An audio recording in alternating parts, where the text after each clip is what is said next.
आशा हूँ आप सब बहुत अच्छे होंगे। मेरा नाम है सिद्धांत अग्निहोत्री। स्टडी क्लोज पे आपका बहुत बहुत स्वागत है। बराक ओबामा ने कुछ कहा है, ठीक है, तो एक एक करके बात करते हैं। एआई टूल्स को लेकर हमने एक सेल निकाली है। तो एआई टूल्स आप कह रहे थे सर ये इस कोर्स पे सेल नहीं आ रही है, तो अब 400 रुपये का कोर्स आपको मिल रहा है। एआई टूल्स कूपन कोड आप यूज़ करें। तो भाई बराक ओबामा ने एक पॉडकास्ट दिया है, ठीक है। अब बराक ओबामा, भाई आपको पता ही है कि Barack Obama was the president of America और इनको one of the best president of America बोला जाता है।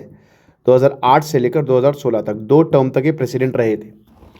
लेकिन हाल ही में एक पॉडकास्ट में गई है।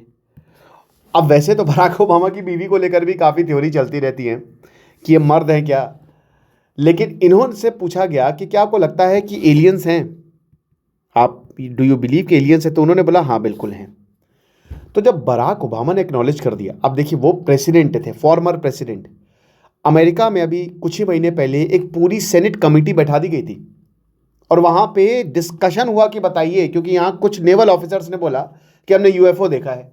तो उनसे सवाल जवाब पूछे किए गए कि अच्छा आपने यूएफओ देखा है, आपने उड़न तस्तरी देखी है, किचन से तो तस्तरी नहीं निकल रही कहीं आपकी? कहते नहीं भैया, तस्तरी किचन से नहीं निकल रही, हम प्लेन चला रहे थे, हम नेवी पे थे, हम शिप पे थे, तो हमने देखा कुछ ऐसा गया। तो फिर इनसे पूछा वाह वाह भाई वाह, बहुत बढ़िया। तो जब गया तो फिर आपको क्या लगा? बोला कि हमको क्या लगा, हमको कुछ नहीं लगा, हमने देख लिया। तो बराक ओबामा से भी पूछा, क्योंकि एरिया 51 को लेकर बहुत ज़्यादा बवाल होता है। यहाँ पे ब्रायन टाइलर कोहेन के पॉडकास्ट पर जब गए तो बोला कि आपने एलियंस देखे? एलियंस होते? बोला हाँ। तो फिर बराक ओबामा से पूछा कि अच्छा ठीक है, आपने एलियंस पर्सनली देखे हैं? बोला नहीं। बोला जी भी आदमी हो यार, तो तुमने देखा नहीं कोई एक्स्ट्रा टेरेस्ट्रियल्स? कहता नो नो नो नो, हमने नहीं देखा। तो बोला फिर कैसे बोल रहे हो? कहता अरे वो तो मेरी एक सोच है कि इतना बड़ी 100-200 गैलेक्सीज हैं, बिलियंस, मतलब गैलेक्सीज की बात करते हैं तो बहुत सारी हैं, ढेरों हैं, तो कहीं ना कहीं तो लाइफ होगी ही होगी। हमारा यूनिवर्स तो एक्सपैंड ही कर रहा है, ऐसा तो है नहीं कि नहीं होगी। तो अच्छा, एरिया 51 पर बात आ गई। तो सर आप तो प्रेसिडेंट रहे, तो एरिया 51 के बारे में बताइए। अब एरिया 51 एक डेजर्ट है नेवाडा में, अजीबोगरीब। अमेरिका में बहुत सारी कॉन्स्पिरेसी थ्योरी होती है, बहुत सारी, सारे एलियंस एक तो ससुरे अमेरिका पे अटैक करते हैं। एरिया 51 को लेकर काफ़ी मूवी, इंडिपेंडेंस डे और भी कुछ मूवीज़ बना दी गई हैं। तो एरिया 51 नेवाडा में काफ़ी, जो अमेरिका का एक एयरफोर्स बेस है, हाईली क्लासिफाइड है, वार्निंग्स लिखे गए। तो बोला कि यहाँ पे एलियंस को देखा गया था। अब यहाँ पे बॉब लजार जैसा आदमी जो फेक एमआईटी डिग्री लेके घूम रहा है ना, एक रूजवेल्ट करके इंसिडेंट हुआ था। देखिए ये जितनी भी चीज़ें हैं ना, इसका कोई ठोस सबूत नहीं है। और ये बता रहे हैं कि भाई एलियंस की उड़न तस्तरी का यहाँ पे रिवर्स इंजीनियरिंग कर रहे हैं एरिया 51 में। अभी कुछ साल पहले स्टॉर्म एरिया 51 की, सब एरिया 51 चलेंगे, इसको स्टॉर्म कर देंगे। ये सब नहीं होने वाला, क्योंकि वो एक अंडरग्राउंड फैसिलिटी है, लेकिन यहाँ पे एलियंस नहीं छुपे हुए हैं, ठीक है। और कुछ ऐसा नहीं है भाई, अमेरिका यहाँ पे टेस्टिंग करता है, ठीक है। यहाँ पे न्यूक्लियर टेस्ट भी अमेरिका ने किया, कुछ खुफिया वेपन भी बोला जाता है कि अमेरिका बनाता है। तो इनॉर्मस कॉन्स्पिरेसी रही है। अब क्योंकि बराक ओबामा थे, प्रेसिडेंट थे, तो उनको तो एरिया 51 के बारे में सब पता होगा। अभी भी एरिया 51 की जो कॉन्स्पिरेसीज है वो अनप्रूवन है। और ओबामा से जब पूछा गया तो ओबामा ने रिजेक्ट किया कि नहीं ऐसा कुछ नहीं है, एरिया 51 को लेकर आप निश्चिंत हो जाइए, ठीक है।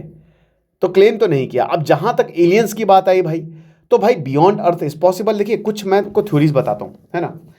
जैसे हो सकता है कि एलियंस हों, बट यूनिवर्स कभी भी आपको उनसे मिलाएगा ही नहीं। जैसे एक और थ्योरी है, यूनिवर्स क्या करता है कि जैसे दो लोग हैं, मान लेते हैं कि एक लड़का एक लड़की है, जब उनका मोटिव पूरा हो जाता है ना, ठीक है, तो यूनिवर्स ये सुनिश्चित करता है कि आप लोग दोबारा कभी ना मिलो। यानी कि आप किसी से मिले, आपका हार्ट ब्रेक हो गया, आप ग्रो कर गए, मोटिव पूरा हो गया, यूनिवर्स जो चाहता था वो आप सीख गए, तो फिर वो सुनिश्चित करेगा कि उस इंसान से आपकी मुलाकात दोबारा कभी ना हो, है ना। तो ये अपने अपने फंडे हैं। अब ये भी हालांकि थ्योरी है, पर ऐसा आपने देखा होगा कि कुछ लोगों से, कुछ लोग आते हैं तुरंत और ऐसा लाइफ लेसन सिखा के जाते हैं और फिर दोबारा हम कभी नहीं मिलते। हो सकता है वो पेन हमको काफ़ी देते, हो सकता है पेन काफ़ी देते हों, लेकिन हम सीख जाते हैं उसमें से। कितने लोग जो हैं, कहते हैं ना वो रॉक स्टार में बहुत सही बात है कि टूटे दिल से ही संगीत निकलता है। सो ऐसा यूनिवर्स में भी पॉसिबल है कि हो सकता है एलियंस हो, बट हम कभी उसको देख ही नहीं पाएंगे क्योंकि यूनिवर्स बहुत बड़ा है।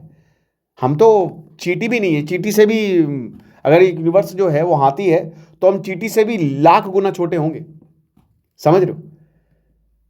तो एरिया 51 जो कॉन्स्पिरेसी थ्योरीज उनको डायरेक्ट एड्रेस नहीं किया, बट अमेरिकन प्रेसिडेंट एलियंस की बात कर रहा है। और हाल ही में अभी यूएपी अनआइडेंटिफाइड एरियल फेनोमेना पे एक पूरी कमिटी बैठाई और सुनवाई हुई यहां पे। अब पॉसिबिलिटी वर्सेस प्रूफ, कोई प्रूफ नहीं है, देयर इज नो प्रूफ कि एलियंस एग्जिस्ट करते हैं। तो पॉसिबिलिटी है, everything is depend on possibility. अब ये जो पॉसिबिलिटी है ये अमेरिका में ही है हमेशा, ठीक है? भारत में कभी एलियंस दिखेंगे ही नहीं, लगता है भारत पसंद ही नहीं है उनको। बहुत उल्टा सीधा बात चलती है, बट बिल्कुल साइंटिस्ट भी यही कहते हैं कि लाइफ कहीं ना कहीं तो होगी, है ना? लेकिन क्या एलियंस धरती पर आए हैं? ऐसा नहीं है, अभी तक ऐसा कोई प्रूफ मिला नहीं। ये चीज है, 100 से 200 बिलियन गैलेक्सीज हैं, समझ रहे हो? बिलियंस गैलेक्सीज, हमारी तो एक गैलेक्सी है, सोचिए इतनी कितनी सारी गैलेक्सीज हैं। 10⁸ गैलेक्सीज हैं हमारी पड़ोसी एंड्रोमेडा, और हर गैलेक्सी में बिलियंस ऑफ स्टार हैं, और बहुत सारे स्टार में प्लैनेट्स भी हैं। हमारे पास क्या उतने टेलीस्कोप हैं? नहीं है। वैसे हबल सबसे पावरफुल टेलीस्कोप है, ठीक है, आपने काम कर लिया, बट अभी उतना हमारे पास औकात नहीं है कि हम उतना दूर देख सकें, और कभी होगी भी नहीं। हाँ भाई, बैक्टीरिया हो सकते हैं, क्योंकि हमेशा डिबेट ये चलती है, साइंटिस्ट दो चीजों को सेपरेट करते हैं, एक माइक्रोबियल लाइफ कि बैक्टीरिया बिल्कुल हो सकते हैं, मार्स पे हो सकते हैं, यूरोपा पे हो सकते हैं, एनक्लेडस पे हो सकते हैं, है ना? बट इंटेलिजेंट लाइफ एक अलग चीज होगी, जैसे हम इंटेलिजेंट लाइफ है। तो अब इंटेलिजेंट लाइफ को हम ड्रेक इक्वेशन का यूज करके हम उसको आइडेंटिफाई करते हैं। ड्रेक इक्वेशन क्या करती है? वो पता लगाती है कि कैसी इंटेलिजेंस, कितनी सारी इंटेलिजेंस सिविलाइजेशन एग्जिस्ट कर सकती हैं, बट हमको वेरिएबल नहीं पता है। अब ड्रेक इक्वेशन, अगर मान लीजिए उस इक्वेशन को आपको पूरा करना है तो सबसे पहले आपको इसकी स्टेबल स्टार चाहिए। अब हमारी गैलेक्सी में तो है, एक हैबिटेबल प्लैनेट चाहिए, लाइफ फॉर्मिंग चाहिए, हम इवॉल्व हुए हैं, हम इंटेलिजेंट बने हैं, तो उसका प्रोसेस हुआ है। ऐसा नहीं कि चुटकी बजाते ही हम इंटेलिजेंट हो गए, एवोल्यूशन हुआ है भाई, टेक्नोलॉजिकल डेवलपमेंट। क्या हम उतने लंबे तक सर्वाइव कर पाएंगे कि हम कम्युनिकेट कर पाए? तो ये सब पैरामीटर्स हैं, और ये पैरामीटर्स आपको कभी पता ही नहीं चलेंगे, तो काफी हर्डल्स हैं। Enrico Fermi paradox, Enrico Fermi बोलते हैं कि अगर यूनिवर्स बहुत बड़ा है तो कहाँ है सब? अगर इंटेलिजेंट सिविलाइजेशन कॉमन है तो हमको कुछ तो सिग्नल्स मिलनी चाहिए, कुछ एविडेंस हो, कुछ प्रूफ्स हो। अभी तक बस साइलेंस है।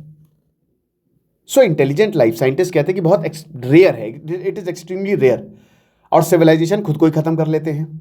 और यह हो सकता है कि वो बहुत दूर हो, या उस तरीके से कम्युनिकेट कर रहे हो कि हमको पता ही ना हो, या अभी हम ही बहुत कॉस्मिक हिस्ट्री में शुरुआती हुई है हमारी, या हम अकेले हों। ज़्यादातर साइंटिस्ट ये मानते हैं कि यह सिंपल लाइफ कॉमन है, इंटेलिजेंस एडवांस सिविलाइजेशन अनकॉमन है, और एलियन हमारी धरती पे आए हैं, तो इसका तो अभी तक हमको कोई भी एविडेंस नहीं मिला है। ठीक है, एलियंस होंगे, बिल्कुल होंगे, लाइफ कहीं ना कहीं होंगी, बट क्या हम उनको देख पाएंगे?